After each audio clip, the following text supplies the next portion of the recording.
Selamat pagi Bapak, Ibu, serta seluruh jemaat yang terkasih. Mari kita membaca bersama visi misi Aletheia. Visi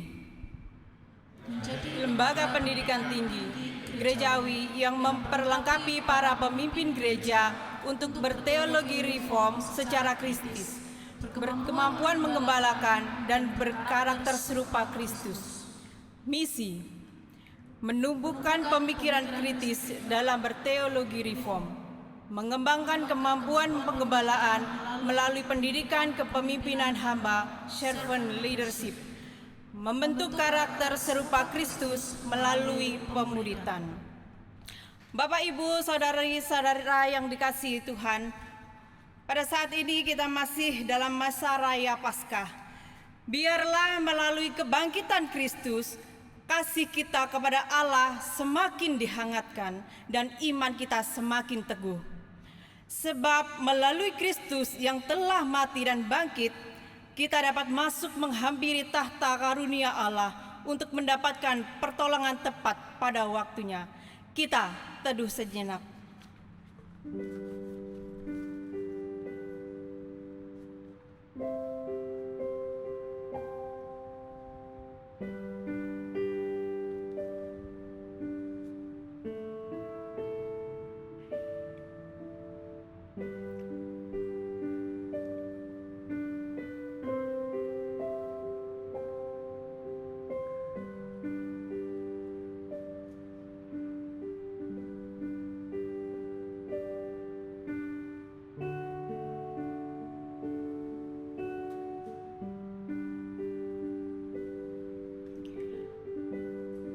Pertolongan kita adalah dalam nama Tuhan yang menjadikan langit, bumi, dan segala isinya, yang tidak pernah meninggalkan hasil perbuatan tangannya. Kasih karunia dan damai sejahtera dari Allah Bapa, Putra, dan Roh Kudus menyertai kamu sekalian. Amin. Saudara yang dikasihi Tuhan, dalam menjalani kehidupan ini, seringkali kita itu diperhadapkan dengan berbagai persoalan hidup yang datang silih berganti, yang terkadang membuat kita itu terpuruk, sakit, dan merasa tak berdaya. Namun perlu diingat Bapak Ibu sekalian, disitulah kasih Tuhan dinyatakan. Ia tidak membiarkan kita jatuh tergeletak. Karena itu kita patut bersyukur kepada Allah, kuasa dan tangan kasih-Nya menolong serta mengangkat kita. Mari agungkan namanya dengan memuji Tuhan. Bapa di surga, hatiku bersyukur. KPPK 309. Hatiku bersyukur.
Firman Tuhan berkata demikian di dalam Mazmur 92 ayat 5-6. Sebab telah kau buat aku bersukacita ya Tuhan dengan pekerjaanmu, karena perbuatan tanganmu aku akan bersorak-sorai. Betapa besar pekerjaan-pekerjaanmu ya Tuhan, dan sangat dalamnya rancangan-rancanganmu.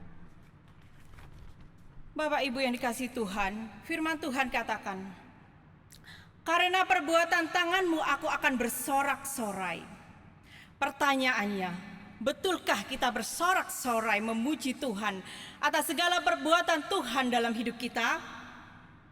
Bukankah seringkali kita melupakan segala perbuatan Tuhan atas hidup kita, digantikan dengan perasaan angkuh dan sombong? Merenungkan itu semua seharusnya membawa kita dalam perendahan hati dan mengaku bahwa kita telah berdosa.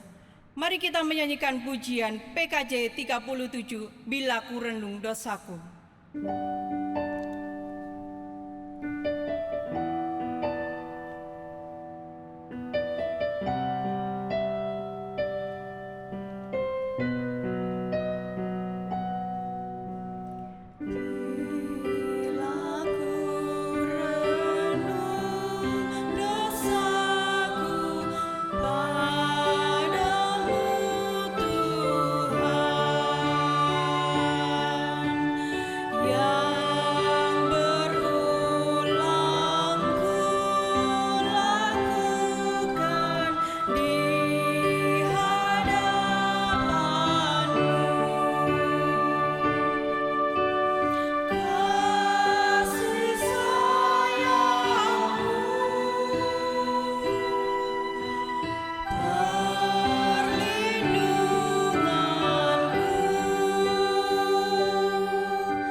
Saya persilakan duduk. Bapak Ibu saya persilakan duduk. Saya berikan waktu sejenak untuk Bapak Ibu untuk mengakui dosa kita di hadapan Tuhan. Saya persilahkan.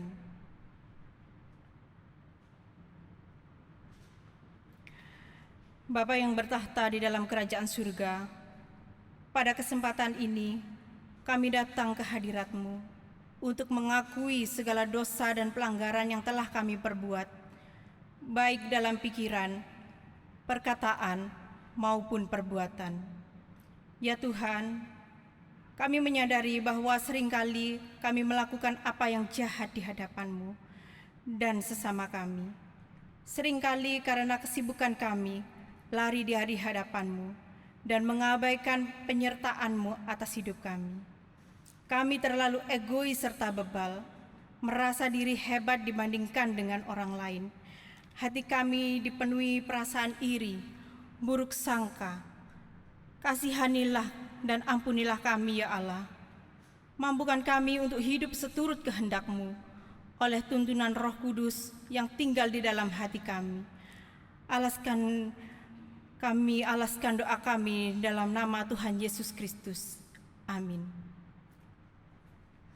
Bagi setiap kita yang telah mengakui dosa, dengarkanlah berita anugerah yang terambil dalam Mazmur 32 ayat 1-2. Berbahagialah orang yang diampuni pelanggarannya, yang dosanya ditutupi. Berbahagialah manusia yang kesalahannya tidak diperhitungkan Tuhan dan yang tidak berjiwa penipu. Saya persilakan Bapak Ibu bangkit berdiri. Dengarkanlah petunjuk hidup baru yang terambil di dalam Yesaya 12 ayat 4-6. Bersyukurlah kepada Tuhan, panggillah namanya, beritahukanlah perbuatannya di antara bangsa-bangsa, masyurkanlah bahwa namanya tinggi luhur. Bersama dengan gereja di sepanjang zaman dan tempat, mari kita ikrarkan pengakuan kita, pengakuan iman rasuli. Aku percaya kepada Allah, Bapa yang Maha Kuasa, Khalik langit dan bumi, dan kepada Yesus Kristus, anaknya yang tunggal Tuhan kita, yang dikandung dari Roh Kudus, lahir dari anak darah Maria, yang menderita sengsara di bawah pemerintahan Pontius Pilatus, pada hari mati dan dikuburkan, turun ke dalam maut. Pada hari yang ketiga, bangkit pula dari antara orang mati, naik ke surga, duduk di sebelah kanan Allah, Bapa yang Maha Kuasa, dan dari sana Ia akan datang untuk menghakimi yang hidup dan yang mati. Aku percaya kepada Roh Kudus, gereja yang kudus dan am, persekutuan orang kudus, pengampunan dosa, kebangkitan tubuh, dan hidup yang kekal. Amin. Saya persilakan duduk. Bapak Ibu yang dikasihi Tuhan, mari kita bersama-sama untuk mengangkat doa-doa syafaat kita yang akan dipimpin oleh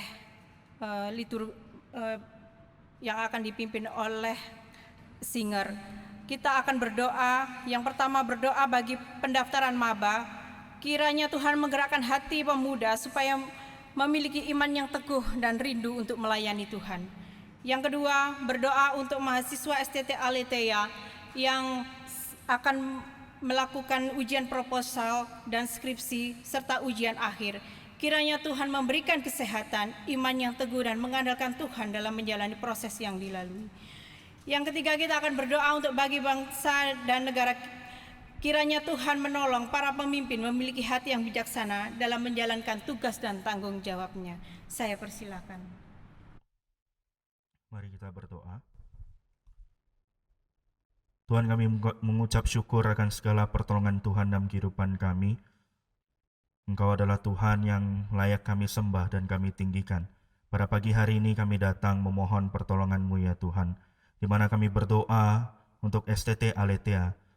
Di masa di mana pendaftaran mahasiswa baru, kiranya Tuhan yang boleh menggerakkan pemuda maupun remaja yang dipanggil oleh Engkau untuk melayani Engkau sepenuh waktu. Kiranya boleh Tuhan arahkan atau Tuhan tempatkan di tempat ini, sehingga STT Aletheia boleh menjadi salah satu tempat untuk membentuk calon-calon hamba Tuhan yang nantinya akan melayani Engkau. Kiranya Tuhan yang boleh menolong, mengirimkan dan boleh mengutus, dan Engkau juga boleh menolong bukan hanya untuk mahasiswa baru, tetapi juga mahasiswa yang saat ini sedang berstudi, khususnya rekan-rekan kami tingkat 3 dan tingkat 4 yang akan menghadapi ujian proposal maupun skripsi. Kiranya Tuhan juga yang memampukan mereka, Tuhan juga yang boleh menolong mereka. Setiap tulisan yang boleh mereka ketikkan, setiap tulisan yang mereka buat, kiranya boleh mereka pertanggungjawabkan pada ujian nantinya. Engkau juga boleh menolong kesehatan, karena mereka yang akan terus bekerja dan mengerjakan segala tugasnya. Kiranya kesehatan yang boleh Tuhan berikan, Tuhan sertai setiap diri kami. Kami juga berdoa untuk rekan-rekan yang lain yang akan menghadapi ujian akhir. Kiranya Tuhan juga boleh memberikan kemampuan bagi kami, untuk kami boleh melewati ini semua, dan kami boleh bertanggung jawab akan akademik dan studi yang telah diembankan kepada kami. Tuhan yang tolong setiap diri kami. Kami juga mau berdoa ya Tuhan pada kesempatan kali ini untuk bangsa kami, bangsa Indonesia. Kami membawa bangsa Indonesia ke dalam tangan-Mu ya Tuhan, terutama untuk para pemimpin kami, dari Presiden dan juga kepada jajarannya ya Tuhan. Kiranya Engkau yang memberikan hikmat kepada setiap pemimpin, agar mampu memimpin bangsa kami dengan baik, dengan bijaksana, mampu membawa bangsa kami untuk menjadi lebih baik lagi dari yang sebelumnya ya Tuhan. Dan kami juga mau berdoa ya Tuhan untuk pemilihan tahun 2024 nanti yang akan dilakukan. Engkau terus berikan hikmat, Engkau terus berikan rasa untuk takut akan Engkau ya Tuhan pada setiap para pemimpin dan juga calon-calon pemimpin kelak ya Tuhan, sehingga mereka kiranya hanya memimpin untuk memiliki visi ya Tuhan, untuk memajukan bangsa kami ya Tuhan. Terima kasih Tuhan, kami membawa pokok-pokok doa ini ke dalam kuasa tangan-Mu. Hanya di dalam nama Tuhan Yesus kami berdoa. Amin. Saudara yang dikasihi Tuhan, di tengah zaman yang terus berubah, adakah yang dapat kita jadikan pegangan? Hanya Yesus dan firman-Nya yang tidak berubah dapat menjadi sandaran yang teguh. Mari kita menyanyikan pujian Ku Percaya Pada Yesus.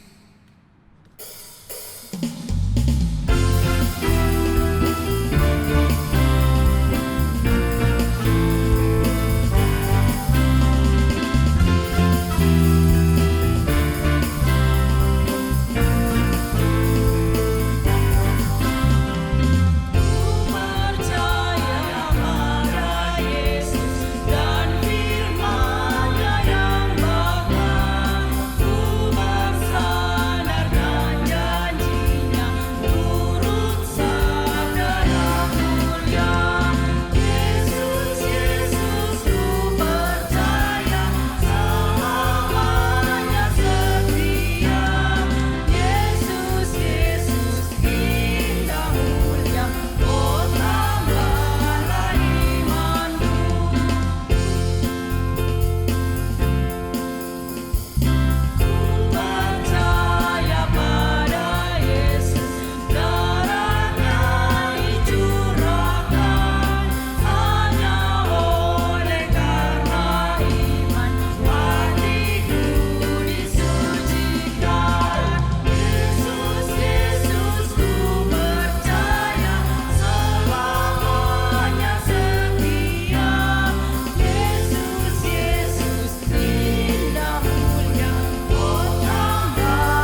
Tuhan. Mari kita sambut saudara-saudara kita, anak-anak dari Pelita Kasih kelas 5.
Mari kita bersatu dalam doa.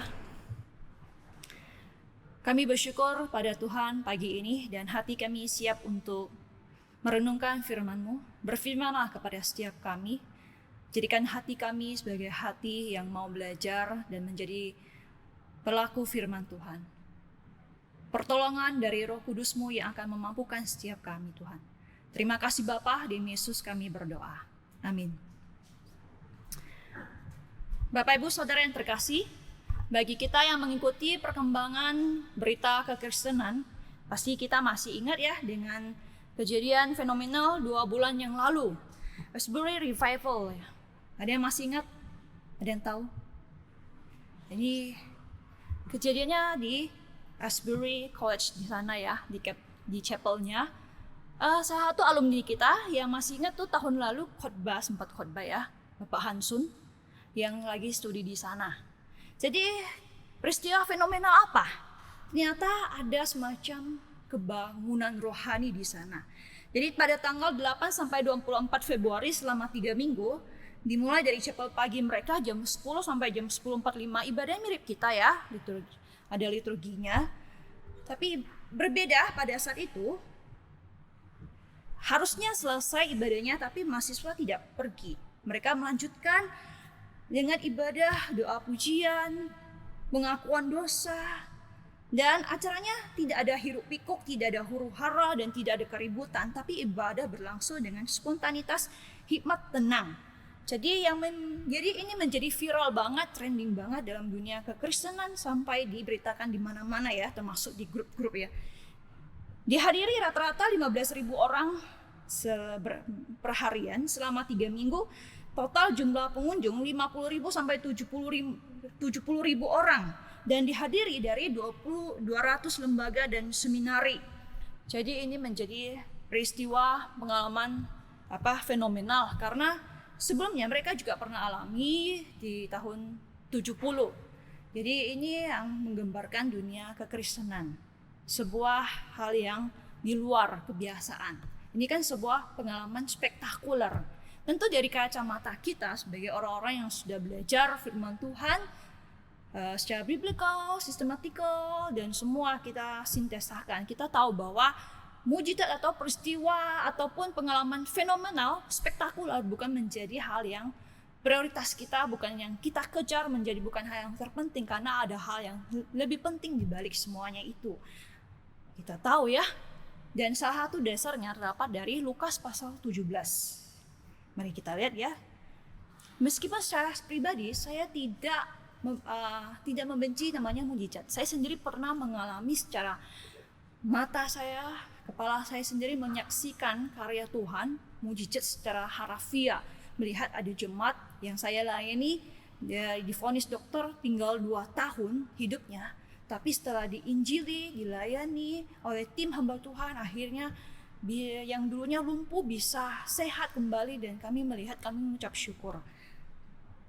Nah, Bapak Ibu Saudara, Lukas pasal 17 ayat 11 sampai 19. Ini termasuk perikop yang sangat lazim ya, bahkan mungkin sering dikhotbahkan. Judul dari LAI ke-10 orang kusta.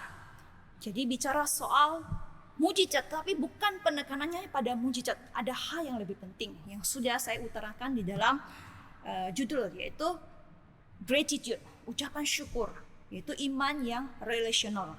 Jadi ide atau gagasan tentang iman bukan hanya disampaikan oleh Lukas di dalam ayat 11 sampai 19, tapi sudah mulai diantisipasi dari ayat 5. Saya bacakan untuk kita semua.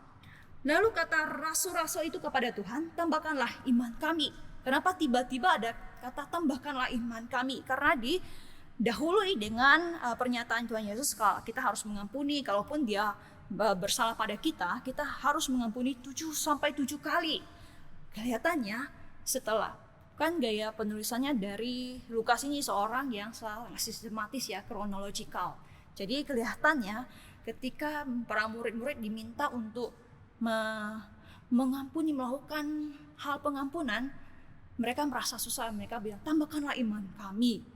Jadi jawaban Yesus justru di ayat 6. Kalau sekiranya kamu mempunyai iman sebesar biji sesawi saja, kamu dapat berkata kepada pohon ara ini, terbantunlah engkau dan tertanamlah di dalam laut, dan ia akan taat padamu. Ini sebagai satu pendahuluan ya, saya nggak akan bahas secara detail. Tapi intinya dibahas bahwa untuk memiliki iman yang diminta oleh para murid, kita harus belajar percaya pada Tuhan yang akan memproses seperti biji sesawi yang bisa tumbuh, yang kecil aja kelihatannya bisa menggeser, yang bisa menjadi satu pohon yang besar, yang bisa menjadi sebuah pohon ara yang terbantunlah engkau, dan lain-lainnya. Tapi intinya terdapat ayat 7 dan sampai ayat 10 tentang iman itu bukan hanya sekedar percaya pada Tuhan, tapi juga taat pada Tuhan. Mulailah pada perikop yang akan kita bahas secara detail.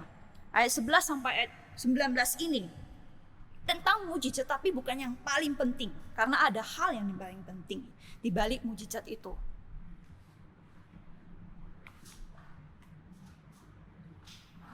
Dalam bagian yang pertama saya bacakan ayat 11 sampai ayat 14. Dalam perjalanannya ke Yerusalem, Yesus menyusur perbatasan Samaria dan Galilea. Ketika ia memasuki suatu desa, datanglah 10 orang kusta menemui dia. Mereka tinggal berdiri agak jauh dan berteriak, "Yesus, Guru, kasihanilah kami." Lalu ia memandang mereka dan berkata, "Pergilah, perlihatkanlah dirimu kepada imam-imam." Dan sementara mereka di tengah jalan, mereka menjadi tahir. Jadi Bapak Ibu Saudara yang terkasih, ayat 11 dimulai dengan satu informasi yang sangat-sangat Lukas. Karena Lukas sebagai seorang teolog dan seorang ahli sejarawan atau historian, dia pasti mengungkapkan informasinya yang isinya detail dan geografis. Dia bilang Yesus dalam perjalanan ke Yerusalem. Kalau yang ikut kelas saya masih ingat ya, ciri khas dari outline dari Lukas, dari non Yerusalem menuju Yerusalem. Ya. Kalau kisah para rasul dari Yerusalem ke ujung bumi, itu secara geografis. Nah, ini menjadi ciri khasnya yang perlu kita ingat ya. Terus ada yang kedua, ciri khasnya tentang Samaria. Dia berapa kali ya menuliskan perikop-perikop yang hanya terdapat di Lukas itu menyinggung soal Gentiles, Samaria. Karena ingat, penerimanya adalah Theophilus, orang non-Yahudi. Tentu dia banyak melihat dari sudut pandang dari non-Yahudi ini. Jadi ketika Yesus masuk sebuah desa perbatasan itu, datanglah 10 orang kusta menemui dia. Datang orang kusta ini, tapi berdiri agak jauh karena mereka tahu dari stigma label dari sosial itu. Saya pernah mengunjungi, pengalaman pribadi ya, pernah mengunjungi rumah sakit kusta. Zaman sekarang kusta kan ada semacam obatnya, pengobatannya, tapi stigma itu masih ada. Karena waktu saya kunjungi itu lebih mirip seperti sebuah klinik yang dikelola oleh seorang suster Katolik. Pasiennya saya datangin, saya tidak ngobrol secara dekat gitu ya, hanya datang mengunjungi bersama tim besok itu. Lihat itu ada yang sudah nggak ada tangan, sudah nggak ada kaki, macam-macam ya, cacat-cacatnya ya. Kita lihat juga yang belum pernah lihat itu pasti akan sedikit agak merasa kurang nyaman. Ya meskipun saya waktu itu kunjungan besok gitu, tapi stigma itu ya dirasakan karena mereka yang sudah sembuh dari kusta itu nggak mau balik ke masyarakat, mereka lebih suka di situ. Ya, ini terjadi di daerah asal saya nggak tahu di sini ya, karena saya belum pernah kunjungi.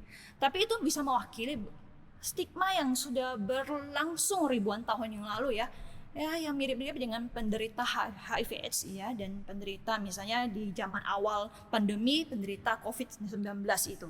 Jadi stigma ini juga yang dialami oleh 10 penderita kusta ini, sehingga mereka tidak berani dekat pada Tuhan Yesus.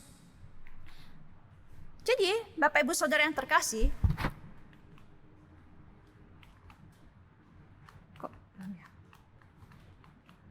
back kembali, back lagi, kecepatan. Dari 10 penderita kusta ini saya mau nyoroti dari tindakan mereka terhadap kasih dan anugerah dari Tuhan Yesus itu. Mereka dibilang beriman, punya iman. Dibuktikan, satu, mereka punya kebutuhan untuk ditolong. Kedua, mereka datang pada Tuhan Yesus dan berteriak, "Yesus, Guru, kasihanilah kami." Lalu Yesus melihat mereka dan berkata, "Pergilah, perlihatkanlah dirimu kepada imam-imam." Itu satu perintah yang di luar logika saat itu. Mengapa? Ada teman-teman mahasiswa yang tahu? Karena prosedur pentahiran harusnya sudah sembuh dulu, baru boleh pergi ke imam besar untuk dinyatakan tahir, baru diterima dalam masyarakat. Tapi perintah Tuhan Yesus justru di luar logika. Dan apa reaksi mereka? Mereka menolak. Tidak, justru mereka taat sama perintah Tuhan Yesus. Karena kalimat selanjutnya menyatakan, dan sementara mereka di tengah-tengah jalan. Berarti mereka nggak menanyakan, nggak memprotes perintah Tuhan Yesus. Pergilah, perlihatkanlah dirimu pada imam-imam.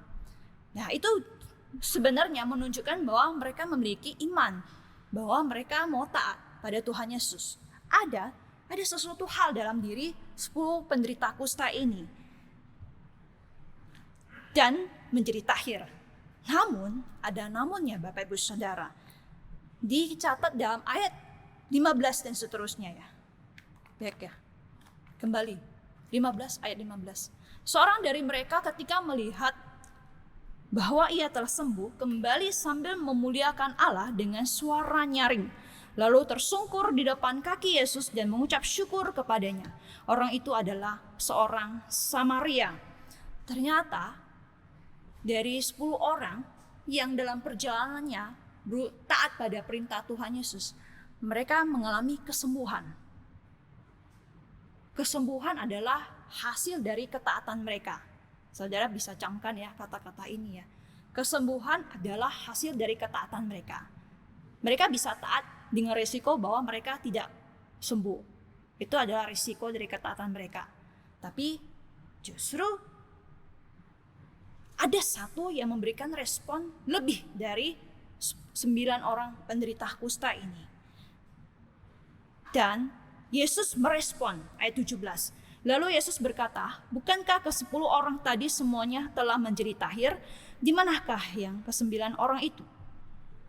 Tidak adakah di antara mereka yang kembali untuk memuliakan Allah selain daripada orang asing ini?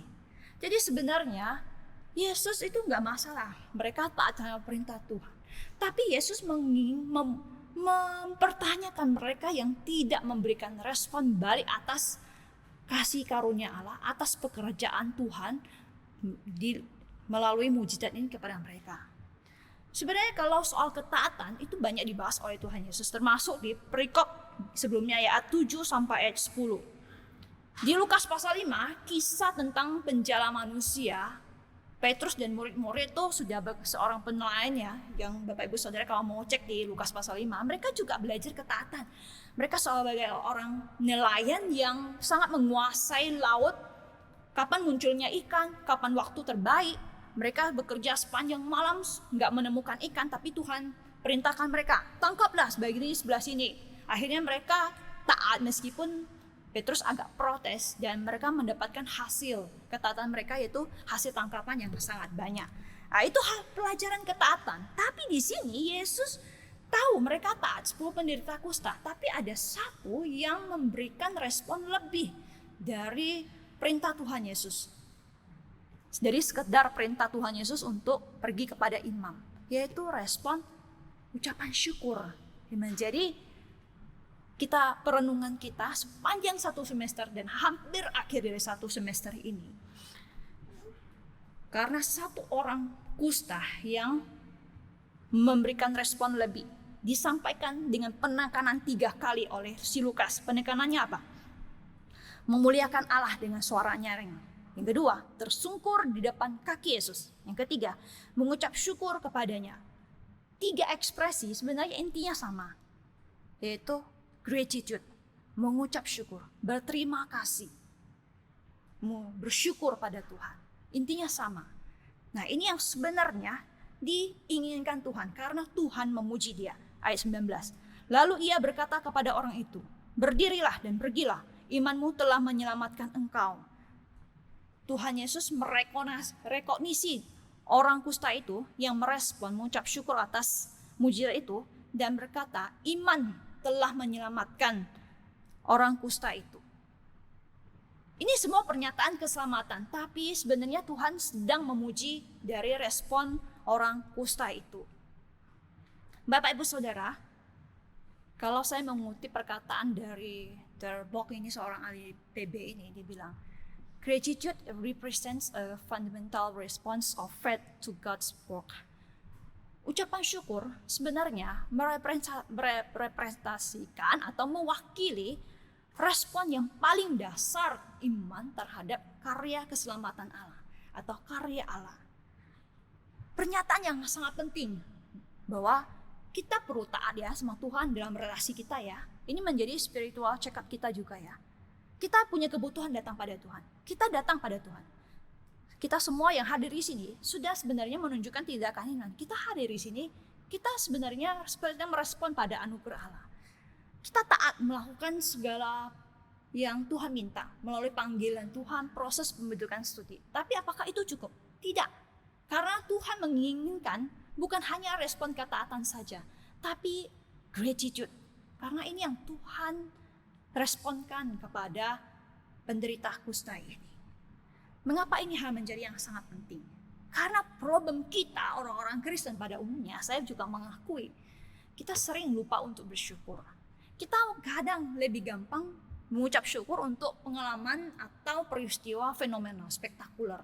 Oh, saya bersyukur ya, perjalanan saya ke weekend misalnya ya, saya hampir mau ditabrak, tapi nggak jadi. Tuhan menopang saya. Mobil sudah mau arah ke saya, tiba-tiba, wah, untung saya nggak ketabrak. Misalnya ya, oh bersyukur banget. Kita lebih gampang mengucapkan syukur ketika ada peristiwa fenomenal. Tapi ketika tidak ada peristiwa yang fenomenal, pengalaman fenomenal, kita kayaknya mengucapkan syukur tawar saja. Ya puji Tuhan, bersyukur saya bisa punya tubuh yang sehat. Itu seperti istilah bahasa Inggris tuh, take everything for granted. Menganggap semua itu sudah seharusnya terjadi. Menganggap segala sesuatu yang udah biasa aja diterima, biasa saja gitu. Ini sebenarnya ini menjadi satu peringatan ya dari firman Tuhan bagi setiap kita, termasuk saya juga, Bapak Ibu Saudara. Saya juga banyak belajar ya dalam pengalaman untuk bersyukur bukan hanya hal yang besar. Cerita aja ya. Ketika saya jadi mahasiswa tuh lebih banyak mengeluhnya. Pengalaman saya ya. Tiap hari menunya itu saja ya, menu masakan misalnya ya. Tapi waktu udah praktek setahun, aduh baru kangen, nyesel, suka mau ngeluh. Masakan ibu-ibu dapur itu enak. Sudah pengalaman praktek setahun ya, sudah pengalaman di gereja, aduh kangen ya masakan Buti itu ya, tahu tempe bacemnya tuh paling enak gitu. Saya bisa ngomong, saya tanya sama alumni lain, sama jawabannya. Itu pengalaman ketika menjadi mahasiswa tuh bukan pengalaman mengucap syukur, lebih banyak pengalaman mengeluhnya. Saya juga banyak belajar bersyukur tuh untuk melalui apresiasi kepada orang-orang yang sudah membantu. Satu yang paling membekas buat saya, meskipun ini bukan hal besar ya, saya belajar dari dosen ya. Saya minta izin kepada Pak Kor untuk cerita Pak ya. Waktu saya sudah semester terakhir, sudah mahasiswa skripsi ya, mumpung ini mau ngumpulin skripsinya ini. Sudah ujian, wah sidang, lancar semua. Tinggal revisi. Terus beliau sebagai pembimbing saya kasih tahu ada pesan. Jangan lupa ya nanti di lembar ucapan terima kasih, jangan lupa sertakan nama pengujinya, tim penguji dosen itu. Saya kaget, kenapa? Karena mereka gini-gini waktu itu diceritakan alasannya. Ya sudah ikut, tapi menggerutu.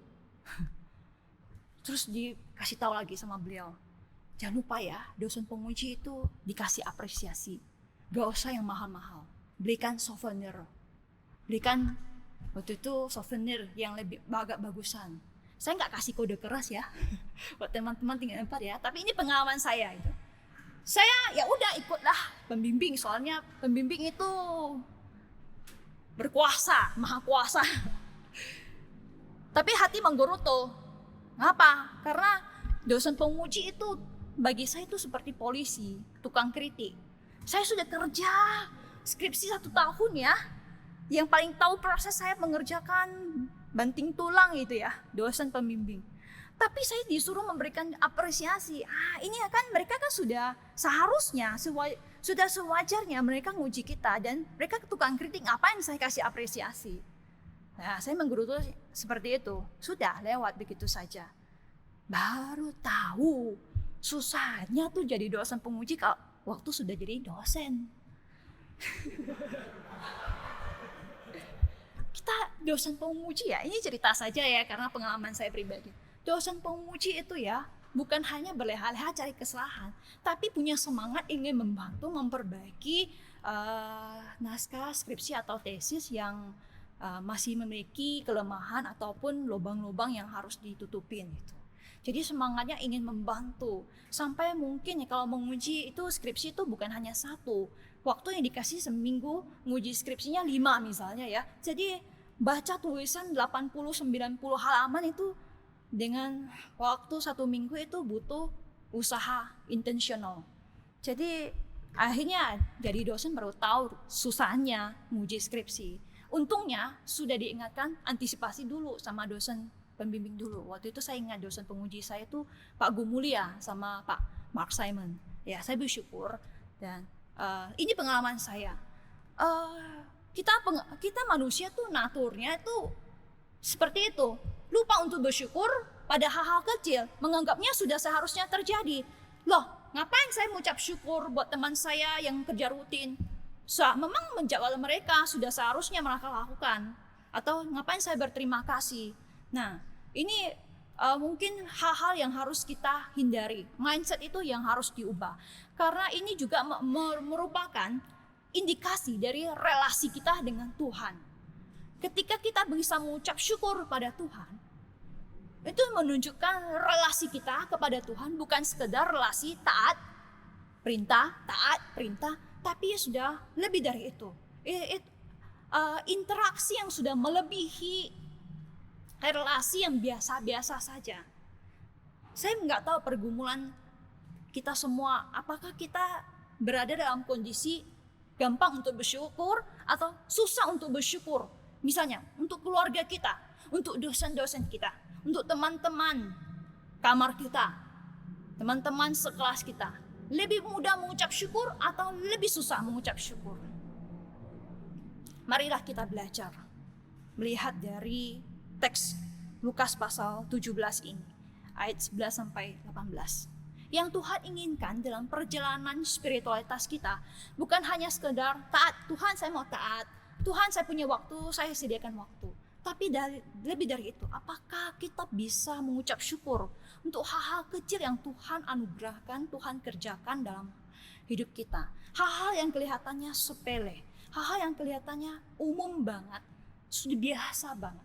Kalau kita bisa menemukan ucapan syukur untuk hal-hal kecil, itulah yang diinginkan Tuhan. Dan Tuhan akan memberikan apresiasinya kepada setiap kita.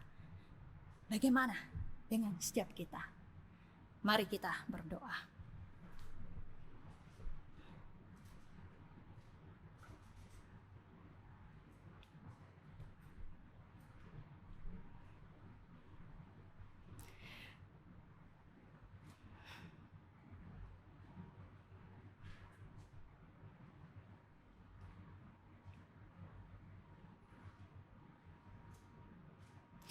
Bapa di surga, kami datang dengan segala keberadaan diri kami.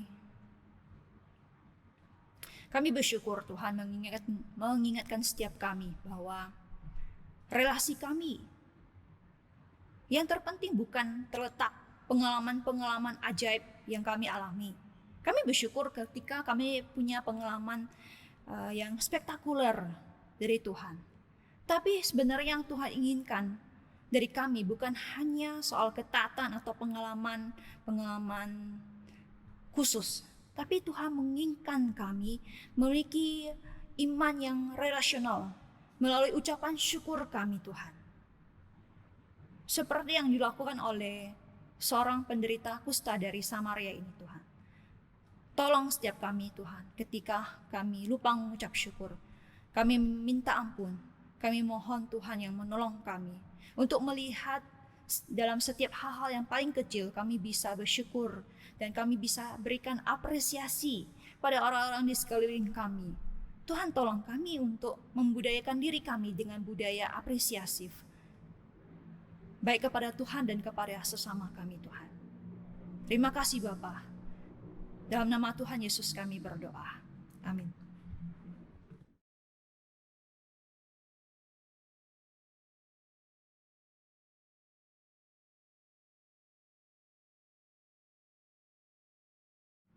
Sebagai respon syukur atas kasih dan kemurahan Tuhan, marilah kita memberikan persembahan kita kepada Tuhan.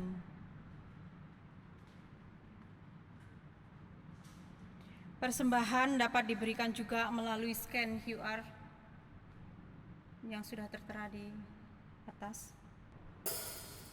Betapa kudusmu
kita satu dalam doa.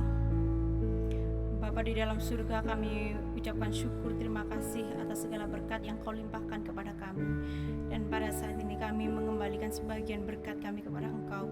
Kiranya berkat ini Engkau sucikan dan kuduskan sehingga boleh layak di hadapan Tuhan dan dapat berguna bagi kegiatan pelayanan kami di tempat ini.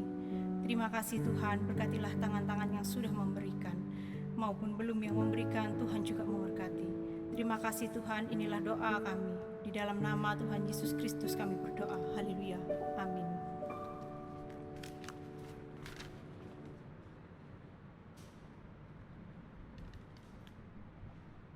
Jemaat saya persilahkan berdiri. Bapak Ibu yang dikasihi Tuhan, kita telah mendengarkan firman Tuhan. Bawalah firman Tuhan ini dalam kehidupan kita dengan senantiasa mengingat bahwa Tuhan adalah terang kita. Tuhan adalah keselamatan kita dan benteng perlindungan kita. Doksologi dan berkat Tuhan akan disampaikan oleh Pendeta Amos Winarto.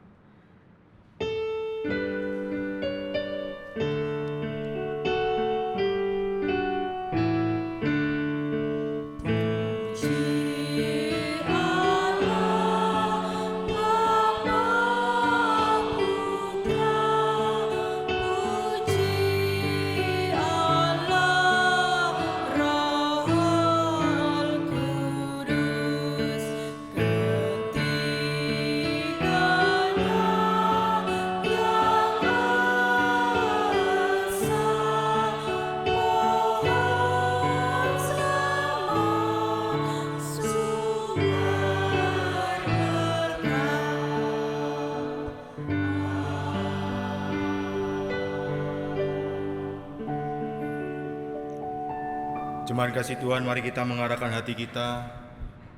Kita mau berkat kepada Tuhan, terimalah berkat darinya.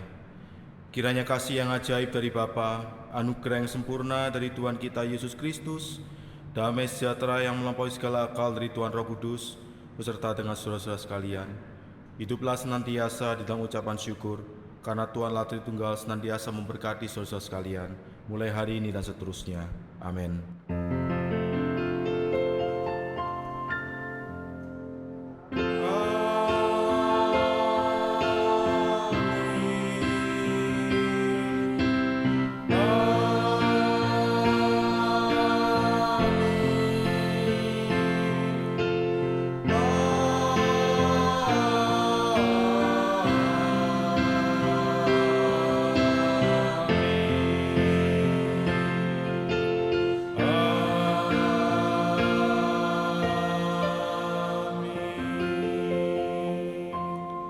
Silakan duduk, silakan dan bersatu duduk.